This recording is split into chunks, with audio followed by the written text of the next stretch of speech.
안녕하세요, 여러분. 처음 인사드려요. 저는 서울 사는 29의 20대 여자이고요. 10살 연상의 남편이랑 3년 정도 교제를 하다가 작년에 결혼을 했습니다.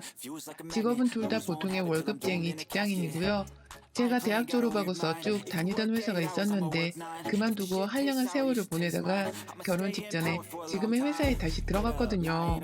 제 취업에 성공한 회사이기도 했고 또 요즘은 혼자 버는 걸로는 여유 있게 살기가 힘들다고 하니까 절대로 직장을 그만두고 싶지가 않았어요. 그래서 악착같이 결혼하고 나서도 버티며 살아남으려 했습니다.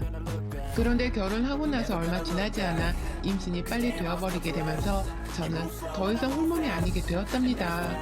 요즘 또래 친구들에 비해서는 이른 나이에 결혼한 거고 그래서 적당한 나이에 임신을 한 것처럼 보이지만 저 스스로에겐 너무나 빨리 찾아온 나이였어요.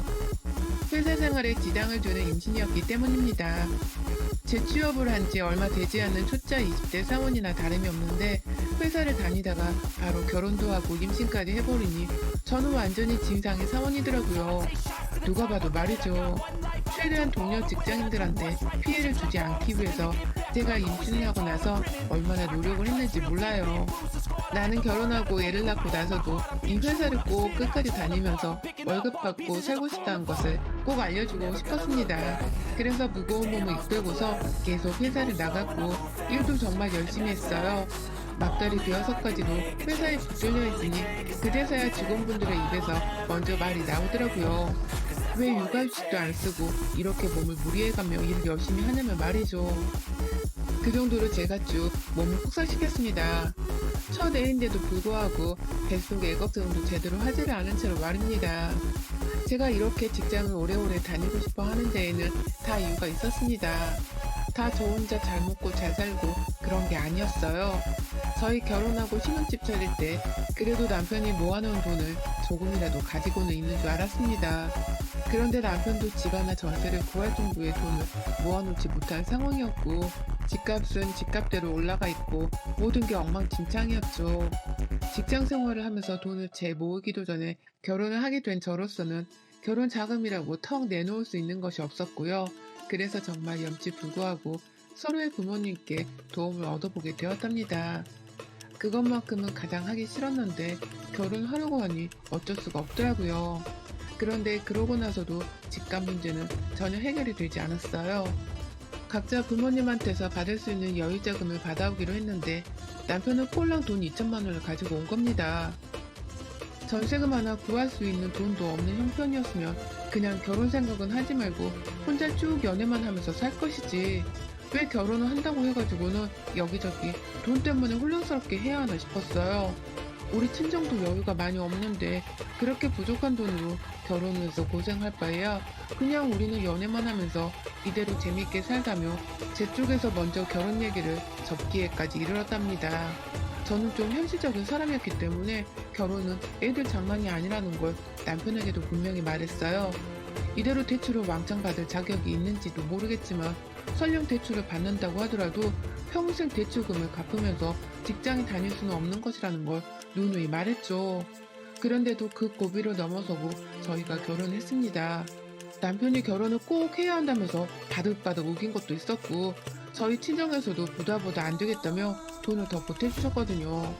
친정 부모님이 들고 와주신 5천만 원에 대출 조금을 더 받아서 저희는 전세집을 구했고 시댁에서 받은 2천만 원이랑 부가적인 수입을 더해서 결혼식을 치렀어요. 여기저기 돈 들어갈 일이 너무 많았는데 그 돈의 대부분이 우리 부모님 돈에서 나왔다고 생각을 하니 저는 하루라도 빨리 돈을 열심히 벌어서 부모님께 갚아드리며 살아야겠다고 생각을 했답니다. 또 뱃속에 아이까지 가져버렸으니 더욱 책임감을 가지고서는 일을 해야겠다 싶었죠. 제대로 된 계획이라는 게 하나도 없는 채로 이것저것 다 저질러버리며 무책임한 모습도 없잖아 많이 보였었는데요. 부모가 되고 난 후부터라도 제발 돈 문제나 아이 문제에 있어서만큼은 책임감을 가지고 잘 살아보고 싶었습니다. 그래서 제 자신을 더 혹사시켜가면서 회사에 출근을 했고 막달이 되었어도 일하는 것에 있어선 거리감이 없었어요. 오히려 어떻게 하면 산후조리를 빨리 끝내고서 임신 전에 그 가벼운 몸으로 돌아갈 수 있을지에 대해서만 고민을 했죠. 아주 푹 쉬다가 나와서는 아주 진득하게 직장을 다녀볼 참이었습니다. 그래서 산후조리만큼은 들어가는 돈이 분명 아깝긴 했으나 최저 비용만을 들여서 푹 쉴 수 있는 곳으로 가보자 했어요. 제 애를 대신 봐주는 분들이 계셔서 잠이라도 제가 더 많이 잘 수 있는 곳으로 말이죠. 그런데 출산하기 넉 달 전부터 시어머니가 옆에서 산후조리 노래를 부르더라고요. 그냥 제가 어머님이랑 전화 통화를 하다가 무의식 중에 산후조리는 잘해야 하니까 좋은 데로 알아봐야 하는데 라는 식으로 산후조리원을 알아보고 있다는 것을 말씀드리게 되었어요. 그런데 그날 후로 저만 보면 산후조리에 대해서 조언을 해주시더라고요. 원래 여자가 임신을 했다가 출산하는 과정이 예전엔 아주 평범한 일과 같은 거였는데 요즘에는 너무 지나치게 조심하는 경향이 있다면서 유난스럽다는 말도 살짝 돌려서 하신 적이 있으셨어요. 그래서 제가 몸 챙기는 게 왜 유난스러운 거예요? 요즘은 다들 애를 하나 아니면 둘밖에 낳지를 않으니까 이왕 낳는 거 좀 더 신중하고 또 몸 신경 쓰면서 산후조리를 하고 싶은 거겠죠. 라면서 대책도 없이 그냥 제 생각을 말씀드렸어요. 이런 논쟁을 시어머니랑 하게 되리라고는 상상을 못했기 때문에 제 완전한 생각도 아니었고 이런 생각을 굳이 해본 적도 없었지만 돌려 말씀을 드렸죠. 빨리 복직을 해서 돈을 벌어야 한다는 말씀도 드리고 싶었으나 저희 친정부모님이 돈을 더 많이 빌려주신 것에 대해서 자존심이 상했다는 말을 남편을 통해 들은 적이 있었기 때문에 그 말은 쏙 빼놓고 말입니다. 하지만 어머님은 제 말에 동의를 하면서도 점점 더 자주 산후조리에 대해서 말씀해주고 그게 다 필요 없는 것이라는 걸 아주 설교하듯이 해댔어요. 처음엔 그게 다 유난스러운 짓이라고 말씀을 하시더니만 제가 몇 번 그렇지 않다고 맞받아치고 또 공감을 못하는 모습을 보이고 나니 설득을 하기 시작하더라고요. 산후조리에 쓰이는 돈이 많이 든다던데 그 돈으로 차라리 자기가 더 나은 산후조리를 해주겠다고 말입니다. 자기가 저희 남편의 도련님까지 아들 둘 낳으면서 산후조리를 제대로 해서는 지금 건강하게 살고 있지 않냐고 하면서 시어머니라고 불편해만 하지 말고 오히려 엄마가 해주는 따신 집밥을 먹으면서 네 집에서 편히 쉴 수 있다는 걸 장점으로 생각을 하라고 하셨어요. 푹 잠을 자고 싶은 거라면 병원보다는 더 편하게 지낼 수 있는 집이 최고라고 하면서 말이죠. 아이는 당연히 자신이 처음부터 끝까지 다 돌봐주면서 옆에서 보조를 해줄 테니 절대로 신생아 육아에 대해서 걱정을 할 필요가 없다고도 하셨고요. 그러니 저도 순간 솔깃하더라고요. 당연히 처음에는 시어머니가 저희 부부한테서 빠져나가는 산후조리비가 아까워서 가지 말라고만 하시는 건 줄 알았는데 점점 들어보니 어머님께서 자기가 돈도 딱 50만 원만 받고서는 한 달가량 저희 집에 있어주겠다고 하시고 제 입에 들어갈 밥부터 시작해서 출근하고 퇴근하는 남편의 밥상 그리고 아이를 돌보는 문제까지 옆에서 하나하나 다 보조를 해주겠다고 하시니까 저도 슬슬 출산이 임박해갈수록 어머님의 말씀에 귀가 기울어져 갔답니다. 솔직히 말해서 산후조리원에 쓰이는 돈을 최저로 잡는다고 하더라도 돈백은 2주 동안 우습게 깨졌거든요. 그런데 어머님이 한 달가량 저희 집에 와서는 산후조리원에서 해주는 것을 돈 50만 원을 해주겠다며 부담을 절대 가지지 말라 말씀을 하니 저로서는 그래도 되겠다 하는 심보가 생긴 것이죠. 그리고 전 결국 더 큰 돈을 쓰면서 잠만 자고 올 산후조리원에 들어가느니 차라리 내 집에서 푹 자며 시어머니께 내 새끼를 맡기는 것이 더 낫겠다 싶었습니다. 그리고 정말 산후조리원에 들어가지를 않고 자연분만으로 출산을 한 후 이틀 동안의 입원을 거쳐 퇴원을 했어요. 집으로 말입니다. 그리고는 정말 마음 독하게 먹고서는 시어머니시라고 할지라도 내 몸부터 챙기며 빨리 회복을 하고자 했죠. 산육기 기간인 출산 후 6주 동안은 합병증이 생길 가능성도 있다고 하니 정말 잠 푹 자고 잘 먹으면서 출근을 하기에 최상의 조건을 만드는 것에만 집중을 하고자 했어요. 그런데 집에 돌아온 첫날부터 그 계획은 와르르 무너져 내렸습니다. 퇴원을 하고 집에 왔는데 집안에 시어머니가 안 계시더라고요. 그러더니만 실제로 어머니께서는 그로부터 이틀 뒤에야 저희 집을 찾아오셨어요. 저 출산한 후에 자기 약속 있는 걸 깜빡한 바람에 바로 올 수가 없었다는 뻔한 거짓말을 하시면서 빈손으로 들어오더라고요. 그 바람에 저 집에 가면 뜨신 미역국을 바로 먹을 줄 알았는데 아무것도 못 먹고서는 결국 남편에게 SOS를 쳤고요. 남편이 해온 애매한 미역국을 먹으면서 제 아이까지 직접 돌봤습니다. 시어머니를 믿고서 산후조리원에 가질 않았는데 이건 뭐 시어머니한테 사기를 당한 것과 마찬가지인 기분이었어요.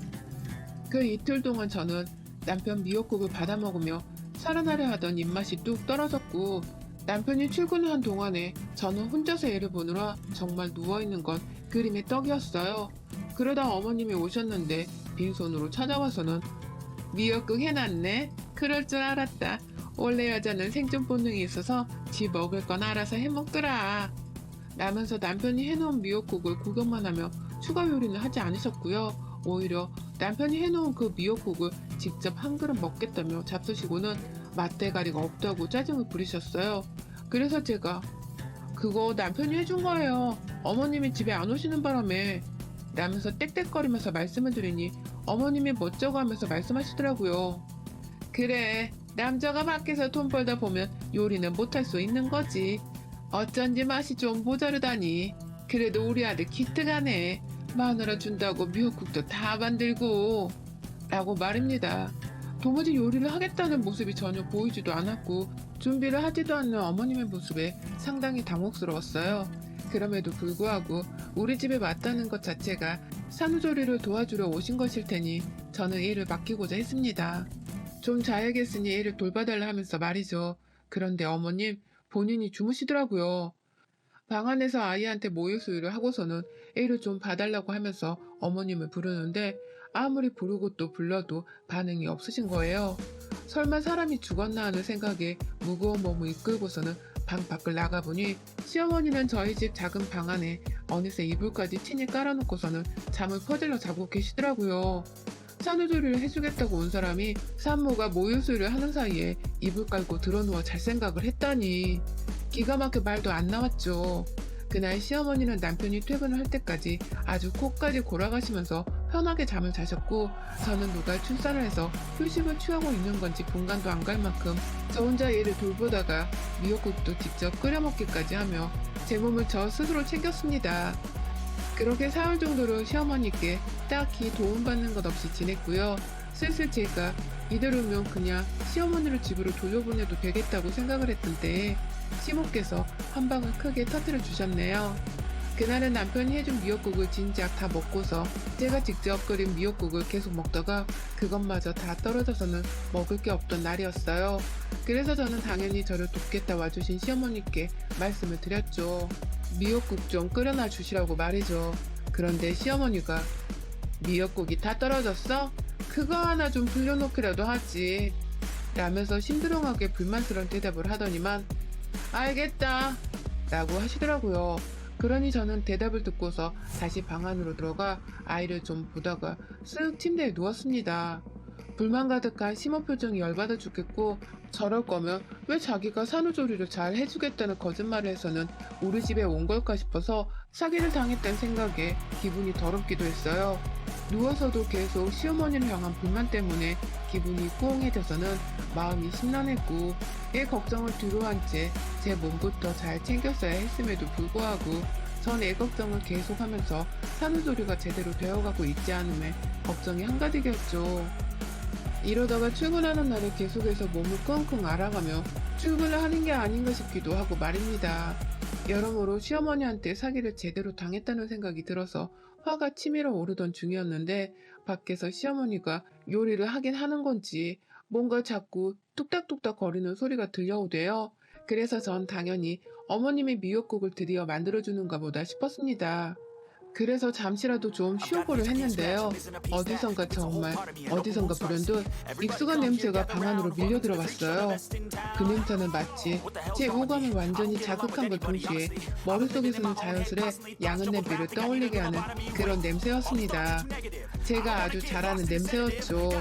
저도 모르게 누워있다가 자리에서 일어나서는 이게 뭔 냄새지? 라며 육성으로 말을 했습니다. 그리고 설마 하면서 아이를 잠시 혼자 내버려둔 채 후다닥 부엌으로 나가봤죠. 하지만 부엌에 도착을 한다 동시에 저의 의심은 확신이 되었고 그 냄새의 진위는 분명해졌습니다. 제게 너무 익숙했던 그 냄새는 바로 컵라면 냄새였어요. 하다못해 라면을 끓이더라도 냄비 안에다가 물을 끓이고서 면을 익히는 4분 정도의 정성도 들이지를 않으셨더라고요. 그냥 컵라면 하나를 발견하셔서는 그 안에 끓는 물을 부어놓고서 면이 익길 기다리며 식탁 위에 올려만 놓으셨더라고요. 미역국을 만드는 줄 알았더니 미역은 온데간데 보이질 않았고 제가 나와서 그 광경을 보며 혀를 내두르자 시어머니는 당황스러워하는 듯 말씀하셨어요. 아니 미역을 풀리려면 그것도 또 시간이 들고 너 배고픈 것 같은데 그냥 컵라면부터 먹으라고. 나중에 네 남편 오면 미역국 제대로 해서 줄게 라고 말해줘. 출산은 내가 했는데 미역국은 남편이 퇴근하면 만들어주겠다니 이게 뭔 소리입니까? 애기 모유수유도 해야 하는데 이런 며느리한테 컵라면을 먹일 생각을 다 하시다니요. 정말 기가 막혀서 코에서는 헛바람이 새어나왔어요. 당연히 저는 컵라면을 먹지 않으려 했고 시어머니가 너무 괘씸해서는 방 안에 들어가서도 돈이 안 풀려 끙끙 앓았어요. 온 집안에 라면 냄새가 아주 진동을 했고 얘는 엄마 기분도 모른 채 제 발소리에 깨서는 막 고치려고 하는데 머릿속에 점점 블랙홀이 되어가는 껌껌한 기분이었습니다. 그러다 결국 저는 제대로 먹은 끼니도 없는데 밖에서 나는 라면 냄새가 너무 강렬하게 느껴지던 바람에 결국 그걸 또 처먹었고요. 라면을 먹으면서 전 이 상황 자체가 너무 억울하고 화가 난다면서 혼자 눈물을 그렁그렁 거렸어요. 차라리 그 돈 50만 원을 친정 부모님께 더 얹어서 드리고서는 친정에 가서 지낼 걸 싶었나 하는 후회도 들고 왜 내가 친하지도 않던 시어머니의 말씀을 믿고서는 시어머니께 산후조리를 부탁했나 싶어 또 망연자실했죠. 여러모로 후회가 많이 생기는 저의 결혼생활 자체에 한탄스럽기까지 했고 말입니다. 그렇게 컵라면 반 정도를 먹다가 갑자기 생각의 현타가 밀려와서 남은 컵라면은 죄다 싱크대 위에 버렸고요. 그냥 시어머니께 일을 아예 떠밀듯 맡겨놓은 채로 전 방 안에 들어가 누워버렸어요. 내 집에 산후조리를 도와주려고 오셨으면 그에 합당한 노동이라도 최소한 해달라는 저의 투정이었습니다. 대놓고 시어머니께 화를 내고 싸웠다가 돈 50만 원도 날리고 산후조리도 다 날려버릴까 싶어서 화를 내지는 못한 채 눈치라도 좀 먹으라고 한 짓이었죠. 얘를 그렇게 어머님께 나물러라 맡겨놓고서는 모유수축 하는 것도 겨우겨우 해놓고선 제가 잠이 들어버렸는데 와 깨어보니 거의 저녁 9시더라고요. 남편은 이미 퇴근해서 아이를 돌보며 어쩔 줄 몰라 하고 있었고 남편한테는 밥을 다 차려주신 건지 부엌에 나가보니 씻을 그릇들이 아주 한가득이었어요. 남편은 아무 생각이 없는 건지 저를 보면서 엄마 깼다 라고 하며 반갑게 맞이를 해주는데 저는 시어머니 생각에 도저히 남편을 보고서 웃을 수가 없었습니다. 며느리한테는 컵라면 하나 띡 차려주시던 양반이 자기 아들한테는 얼마나 정성스럽게 밥을 해먹이신 건지 아주 부엌을 가니 치울 것들이 한가득이었고 전 그만큼 화가 더 치밀어 올랐죠. 그 와중에 시어머니는 아휴 내 몸이 내 몸 같지 않아. 몸이 너무 피곤하고 입맛도 없고 나이가 들어서 이런가? 라고 하면서 출산한 제 앞에서 힘들단 소리를 잘도 꺼내시는데 그 꼬라지가 너무 보기 싫어서 씻고 난 후 이를 좀 보다 바로 방 안으로 들어갔어요. 제가 자는 동안 남편이랑 어머님이 어떻게든 알아서 애를 봐주신 걸 알고서는 내가 그냥 모른 척을 하면 지들이 알아서 애를 보긴 보겠구나 싶었거든요. 그렇게 방 안에 들어와서는 혼자 억지로 잠을 청하려 했고요. 그러다가 또 밤 12시가 겨우 넘어가는 그 시각에 눈이 떠졌어요. 아까 컵라면 냄새를 맡았던 기억이 다시 되살아나듯이 아주 익숙한 냄새에 의해서 제 눈이 그 밤에 떠져버린 겁니다. 그런데 옆에 남편이 없더라고요. 애만 조용히 숨소리를 내면서 곤히 자고 있었고요. 얘가 깰까봐 저는 출산한 여자인데도 불구하고 발꿈치를 치켜 들어 올리기까지 하면서 조용히 방을 나섰습니다. 그리고는 방문을 열자마자 정말 바로 그 익숙한 냄새의 정체를 또다시 확신하고야 말았어요. 그건 바로 치킨이었습니다.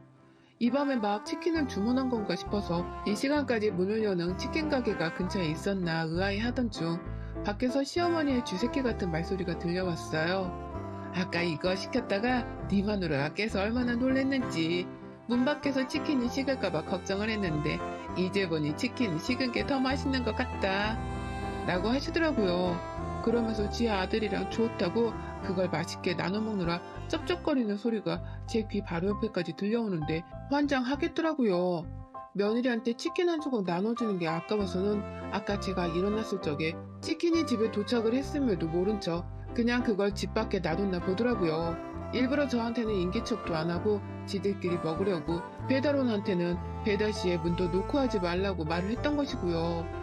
그러니 저는 아무 눈치도 채지 못한 채 컵라면 반만 겨우 먹고 잠이 들었다가 일어나서도 뭐 하나 얻어먹지를 못한 채 굶주려 하면서 억지로 잠을 들려 했었고요. 제가 속에서 천불이 내고 있던 그 사이 시어머니는 더 영악한 짓을 하면서 저 혼자 치킨을 주문하고 지 아들하고만 먹으려 했던 겁니다.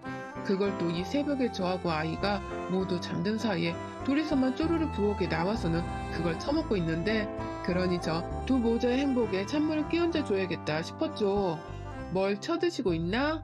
라면서 불현듯 나타나 두 사람한테 말을 거니 시어머니는 귀신이라도 본 듯 소리치며 자빠지려 하셨고, 남편도 놀랬다가 심장을 부여잡고 여보 라고 절 부르더라고요. 그리고 저는 놀래 자빠진 시어머니가 더 놀라시길 바라는 마음으로 눈앞에 있는 치킨박스 하나를 통째로 들고서는 싱크대 위에 가져다 버렸어요.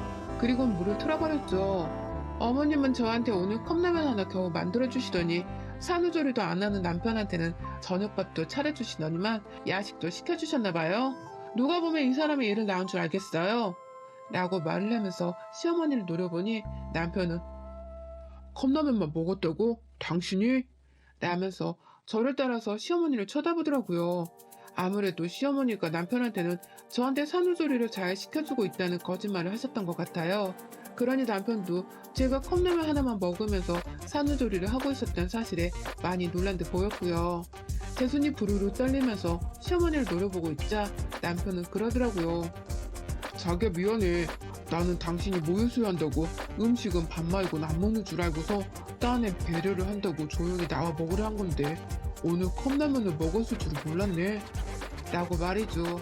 그 말을 하면서 자기 엄마를 저 따라 째려보는데 시어머니는 그런 저희 눈을 피하다가 말씀하시대요. 아니 제가 입맛이 없어 보였어. 컵라면 하나 먹으면 입맛이 살겠거니 했지. 라고 하면서 활짝 웃으시는 거예요. 애가 자고 있는데 조심하지도 않고 신나는 목소리로 크게 말씀을 하시길래 제가 그 앞에다가 대고서 침을 튀겨가며 말했죠. 목소리 안 낮춰요? 산후조리 돕겠다고 온 거 맞아요? 이럴 거면 돈 50만 원 도로 물리고 집으로 당장 돌아가세요.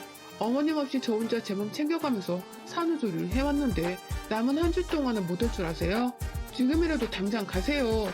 나가시라고요. 라고 하면서 남편 앞에서 서름이 폭발해서는 뭐 저런 시어머니가 다 있냐면서 천하의 나쁜 년이 따로 없네 라며 가슴을 쳐댔어요. 빨리 몸조리하고서 회사 가서 돈을 벌어와야 우리 부모님한테 빌린 돈도 갚고 내 새끼도 잘 키울 텐데 도와주지는 못할 망정 내 몸과 정신을 더 피폐하게 만드는 악마라며 시어머니를 향해서 정말 입에 담지 못할 악담들을 막 뱉어냈어요. 마음 같아선 욕을 확 짓거려주고 싶었는데 차마 욕을 할 수는 없었고요. 그냥 욕만 안 섞었을 뿐 시어머니를 비난하는 말이란 말은 다 담아내선 시어머니를 욕보였죠. 이 정도 욕을 먹었으면 이제 제발 당신 집으로 꺼주시라 하면서 말이죠. 그러자 시어머니는 저를 따라 흥분을 해서는 며느리가 버르장머리가 없다 하면서 본질과는 다르게 제 말투를 가지고서 트집을 또 잡으셨고요. 돈 50만 원을 못 돌려준다는 말을 하면서 더럽고 치사해서 나 갈래 라면서 짐을 싸는 흉내를 내시더라고요. 누군가는 자신을 잡아주겠거니 싶었는지 짐가방 하나 싸는 데에도 아주 세워라 내워라 하더라고요. 그 와중에 애가 자면서 깨버렸는지 울어버린 바람에 제가 남편을 등 떠밀듯 안방으로 밀어 넣었고요. 저하고 시어머니만 남아있던 그 자리에서 저는 시어머니 가방을 대신 싸드렸습니다. 안 가려고 잔머리 굴리는 거 내가 모를 줄 알아요? 그 돈 50만 원 더럽고 치사해서 안 받으려니 그 50만 원에 우리 인연은 여기서 완전 끝내버리자고요. 50만 원 받고 앞으로 며느리 없다 생각하고 사세요. 라고 하면서 시어머니 짐가방에 억지로 옷가지를 바리바리 싸집어 넣고서는 그 가방을 들고 현관문을 열었어요. 그리고 현관복도에 그 가방을 던져버리니 시어머니는 불현듯 가방을 잡겠다고 집 밖으로 나가셨고 저는 그 길로 현관문을 닫고선 잠금장치까지 추가로 닫아버렸습니다. 시어머니가 비밀번호를 누르고서 집에 들어오지 못하도록 말이죠. 집에 가라니까요? 너 더 괴롭힐 게 있다고 우리 집에 있겠다는 건데요? 집에 가시라고!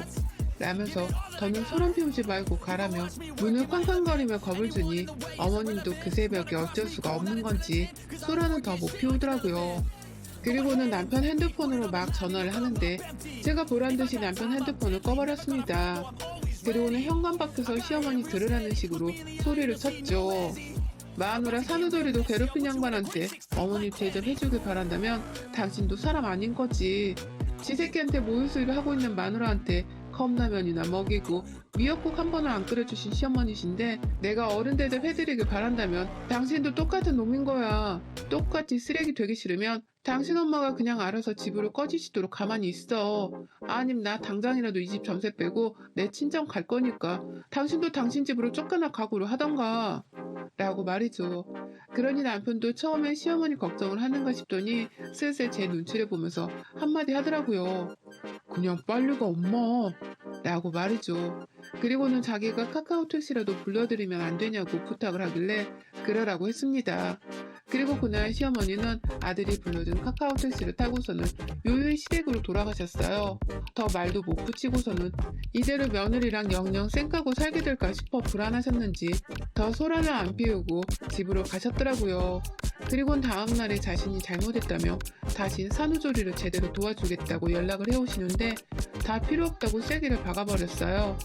당신 같은 사람은 얼굴을 안 보이는 게 산후조리를 도와주고 아들 부부의 행복을 빌어주는 방법이라고 하면서 분노에 차서는 시어머니를 매몰차게 밀어냈습니다.